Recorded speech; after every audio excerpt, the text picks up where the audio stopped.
Bem-vindos e bem-vinda! Tudo bem com você, Marina Helena? Tudo bom, Fábio?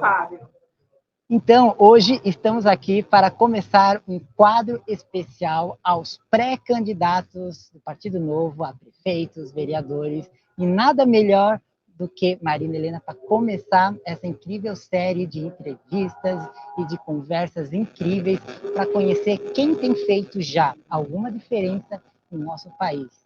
E eu, o Vigia, quero poder conhecer essas pessoas. Afinal, quem já me conhece sabe que eu tenho vigiado algumas pessoas que têm feito um bom trabalho na política. E hoje eu trago para vocês aqui Marina Helena. E ninguém melhor que ela mesma para se apresentar. Quem é você, Marina Helena?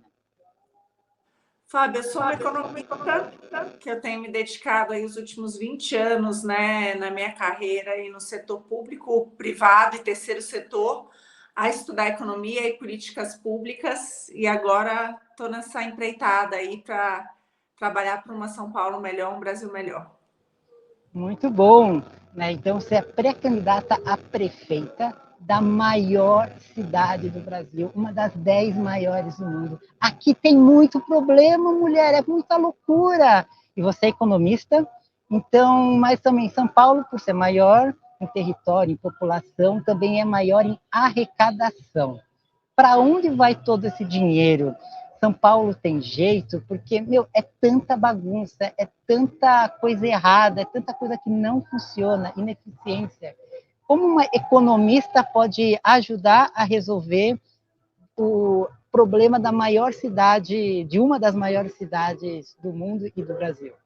Primeiro, São Paulo, hoje a gente tem praticamente o terceiro orçamento do Brasil, né? Tirando o governo federal, o estado de São Paulo, a gente já vem ali.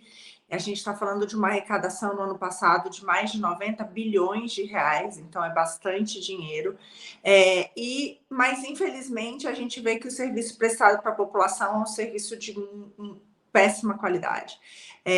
Eu gosto de citar alguns números que são muito tristes, mas mostram como a gente tem uma gestão que deixa muito a desejar.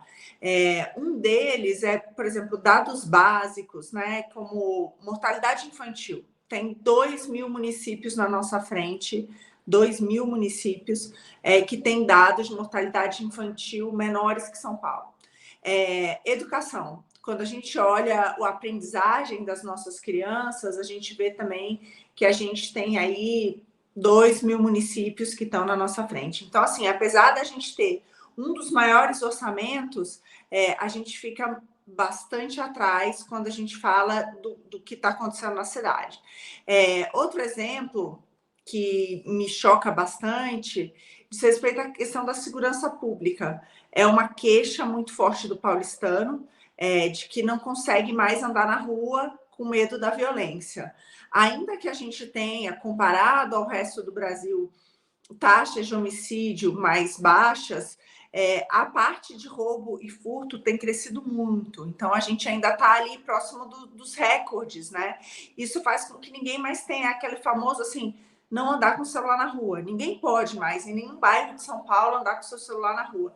E isso é muito preocupante, porque, puxa vida, a pessoa vai, trabalha o dia inteiro e depois ela quer ir para casa, quer falar com a família, quer assistir algum programa e não dá, né? Por conta desse risco. Então, tem ruas de São Paulo que tem placas dizendo cuidado com o celular. É um absurdo, né? Eu mesma fui assaltada recentemente, eu e meu marido, dois homens armados também levaram o celular. Mas eu vejo que a gente, então, a gente tem um setor público, e aí não é só São Paulo, no Brasil como um todo, que infelizmente cobra muito caro, cobra muitos impostos, mas entrega muito pouco em troca. O nosso prefeito atual, ele se diz de direita, mas quando a gente vê, por exemplo, essa questão da arrecadação, a gente vê que teve um aumento impressionante. Desde que ele assumiu nos últimos 2 anos, assim, né? A gente viu que teve um aumento de arrecadação, só para você ter uma ideia, descontada a inflação de 19%. Então, ao invés de devolver isso para a população e, de repente, permitir que a capital tenha um crescimento maior, pelo contrário, você está ali drenando mais e mais recursos para usar de maneira ruim, porque a gente não está sentindo isso em termos de... a gente vê que aumentou a população de rua, em termos de segurança, em termos de educação, tudo deixando bastante a desejar. Outra coisa que eu acho que é bastante assim, preocupante quando a gente fala da cidade em forma geral, é que a gente vê que mudam os governos, mas a gente sente pouco diferença no que está acontecendo na nossa vida. E eu vejo que isso é porque, infelizmente, os partidos que já estão aí, eles trazem sempre, eles já vêm com muita dívida, né? Eles já tem ali um jogo de cartas marcadas, já vem devendo favores para muita gente, já vem com inúmeras alianças, e isso faz com que a gente esteja aí à mercê dos mesmos, né? Independente de quem é o governante de plantão.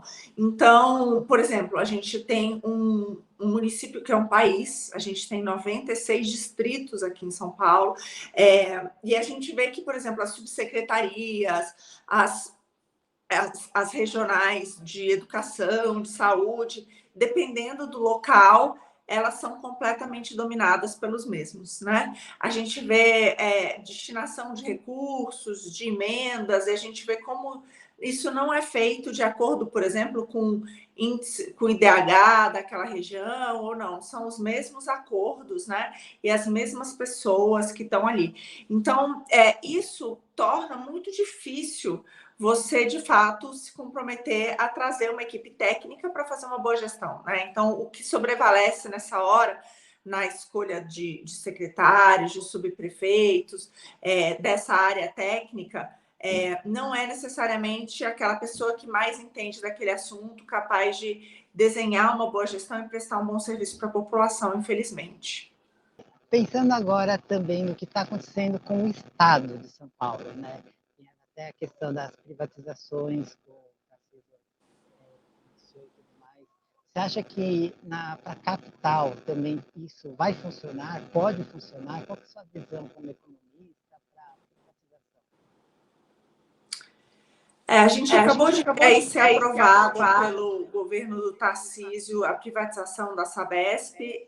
Eu trabalhei como secretária, diretora de desestatização no Ministério da Economia, a convite do ministro Paulo Guedes, com quem eu tinha trabalhado no setor privado, e a gente fez um esforço gigante para aumentar as privatizações no país, porque o que a gente vê é que tem muitos serviços que podem ser prestados, sim, pelo setor privado, e, no fundo, o setor público está ali, muitas vezes, muito mais ineficiente, prestando um serviço mais caro, atingindo menos pessoas, de pior qualidade, e não tem foco, né? Então, assim, um estado que se propõe, por exemplo, eu cheguei lá em Brasília, a gente descobriu que tinha participação só o governo federal em mais de 700 empresas.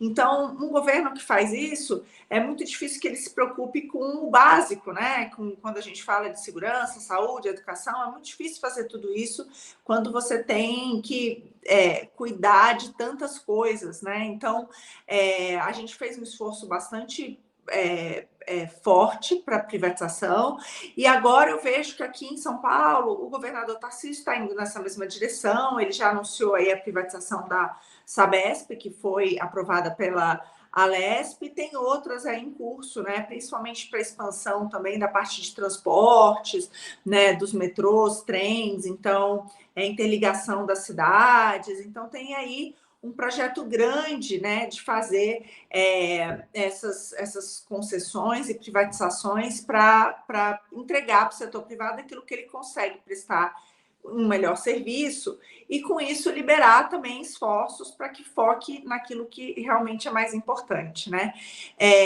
Eu normalmente sou favorável. É óbvio que a privatização, quando mal feita, ela gera também problemas. Então, não é só privatizar de qualquer jeito. Você pode, por exemplo, sair de um monopólio do setor público para um monopólio do setor privado e, de fato, não melhorar o serviço. A gente teve aqui em São Paulo, a gente sofreu aí com o apagão que teve aí da Enel, né? E, Então, a gente tem que cuidar. Então, o setor público, quando ele faz uma concessão, quando ele faz uma privatização, é muito importante, de fato, que ele faça um bom contrato e depois que ele fiscalize. Agora, eu sempre falo, se ele é incapaz de fazer um bom contrato e fiscalizar, ele vai ser capaz de prestar um bom serviço?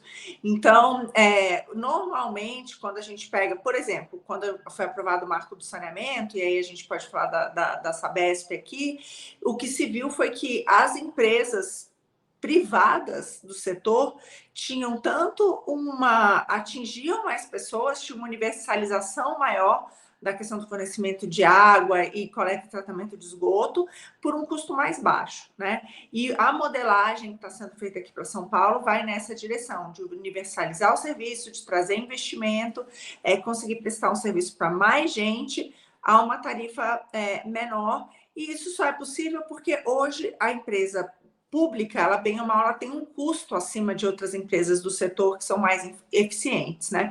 Então, esse é o que ganha-ganha, mas de fato precisa ser um bom contrato, você precisa fiscalizar direito. Aqui na cidade, eu sou bastante favorável a gente fazer parcerias, né, em diversos setores. Então, por exemplo, a nossa educação estatal falhou completamente, né? Acabaram de sair os resultados do PISA e a gente vê que, assim, lá desde o governo FHC, quando a gente começou a participar desses testes internacionais, a gente praticamente não mudou de nota, né? A gente está completamente estagnado. Eu vi bastante gente comemorando o resultado dessa última edição, dizendo que a gente não caiu apesar da pandemia, mas que assim, quando a gente está lá embaixo, não tem mais para onde cair, né? Essa aqui é a realidade.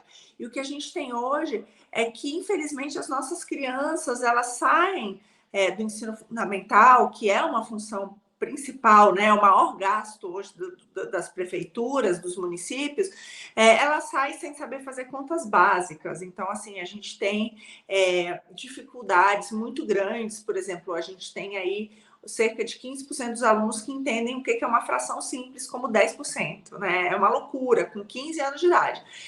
Então, teve muita gente que comemorou esse resultado, mas eu falo assim, como assim? A gente ficou 2 anos com as escolas fechadas e não mudou nada. Isso prova que o nosso ensino não adianta nada mesmo.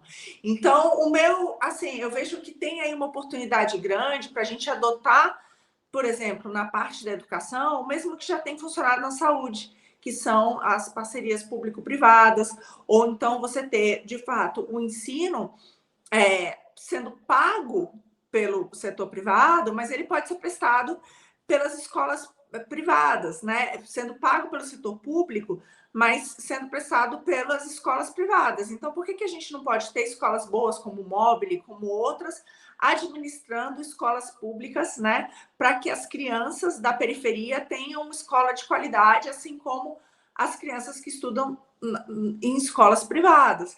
E hoje a gente tem um gasto muito alto. Então, aqui em São Paulo, a gente está falando de um gasto que é mais de R$ 1.300 por mês por aluno. E com isso, a gente, por exemplo, pode pagar, por exemplo, um objetivo é 1.100. Então, sabe, assim, são comparações. É inaceitável que a criança saia sem saber ler, escrever e fazer conta simples, né? É inaceitável. Então, a gente está falando do futuro. Então, eu vejo que tem uma oportunidade muito grande aí para, de fato, decretar a falência, né, desse ensino 100% estatal e passar a utilizar esses recursos ou para dar bolsas para essas crianças em escolas particulares ou para fazer parcerias, né, para que as redes privadas de excelência comecem também a administrar escolas públicas. E os países que foram por esse caminho, Fábio, é bastante interessante, porque a própria escola pública melhorou por conta da competição. Hoje, infelizmente, o que a gente tem é uma falta completa de competição, de incentivo, não tem punição, não tem nada de meritocracia para aquele que vai bem, para o que vai mal. E a criança, coitada, fica refém, porque ela vai para a escola que o CEP dela determina e acabou. Então, se a escola é ruim, se é insegura, se ela não está aprendendo nada, se ela está sendo negativada, tanto faz, ela vai ter que ficar ali. E então isso é muito triste. Então eu vejo que esse é um exemplo, né, que a gente pode ter de parcerias com o setor privado que pode ajudar bastante.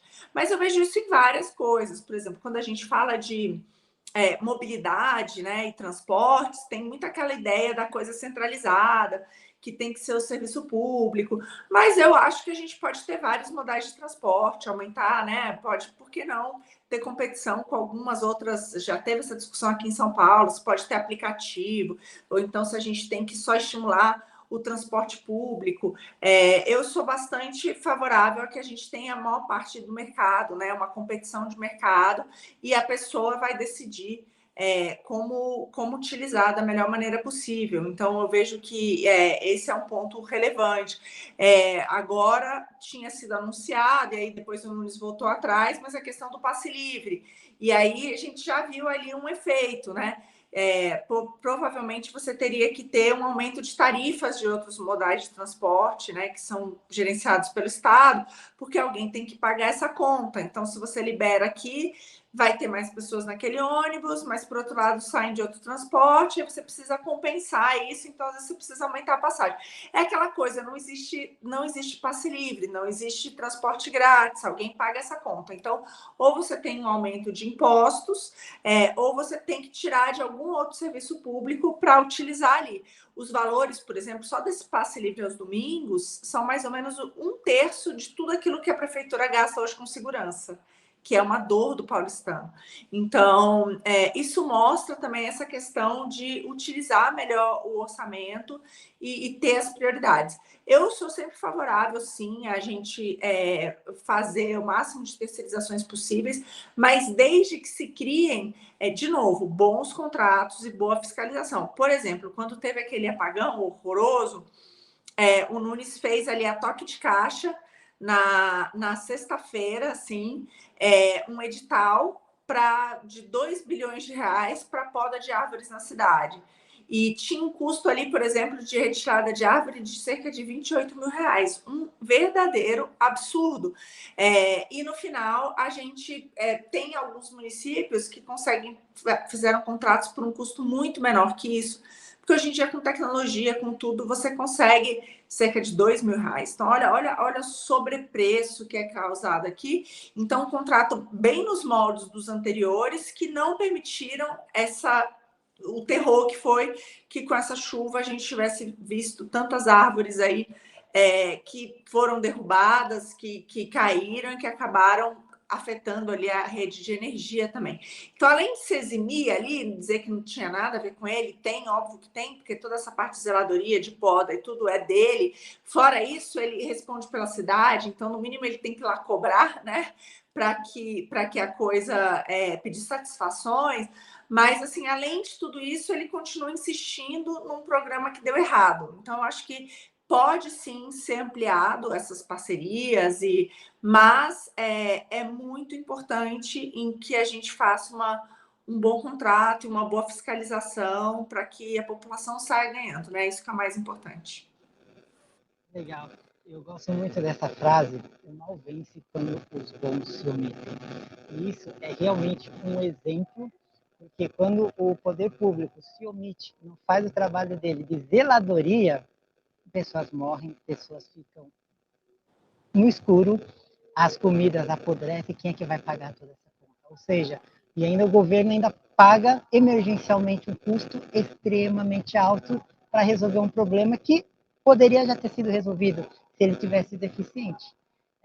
Uma outra coisa que você comentou sobre educação, esse é o tema que eu sou mais apaixonado, afinal, sou programador, pós-graduado, etc. Eu amo estudar, ler, eu gosto, o nome do meu canal é Conhecimento Liberta, e realmente eu vejo o quanto as pessoas não estão aptas, muitas vezes, a trabalhar o mínimo, né? Então, é muito doído realmente ver o quanto a educação do nosso país, não só São Paulo, está muito, muito para trás.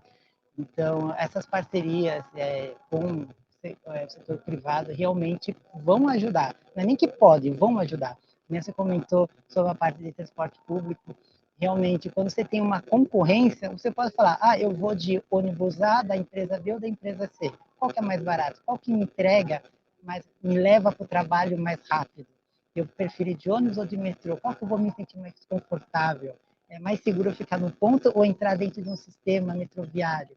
Então, quando a pessoa tem opção, beleza. O ruim é, infelizmente, Algumas privatizações são muito ruins mesmo, porque gera um monopólio, onde não quero contratar a Enel, quero contratar uma outra que me dê mais garantia. A gente não tem. Né? Então, assim, realmente a gente tem que abrir os olhos. E ano que vem, não somente você como pré-candidata a prefeita, mas teremos muitos pré-candidatos a vereadores. E o papel de fiscalizar é de quem? É dos vereadores. E aí eu faço a pergunta, cadê esses vereadores? Cadê o pessoal que deveria estar no pé do prefeito cobrando? Será que eles estão no pé do prefeito? Eu acho que não, né? O que você acha dos nossos atuais vereadores? O que você tem a comentar brevemente para a gente já encerrando Fábio, aqui? a Câmara, infelizmente, aliás, em todos, eu acho que os níveis de governo, né? Mas a Câmara de São Paulo aqui não é diferente. Eu vejo que a gente tem aí os mesmos políticos de sempre, muito preocupados em se manter no poder.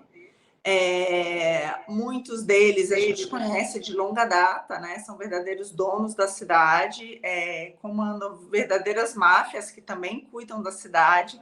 Então a gente sabe que a gente tem concessões aí, transporte, lixo, várias outras que, enfim, que poderiam ser, né, ser feitas de maneiras diferentes. Então são famílias aí que dominam, por exemplo, o transporte da cidade há 70 anos. Então, assim, é uma loucura. Então, a gente vê que tem muitos interesses por trás, como acaba acontecendo em outros níveis de governo, né?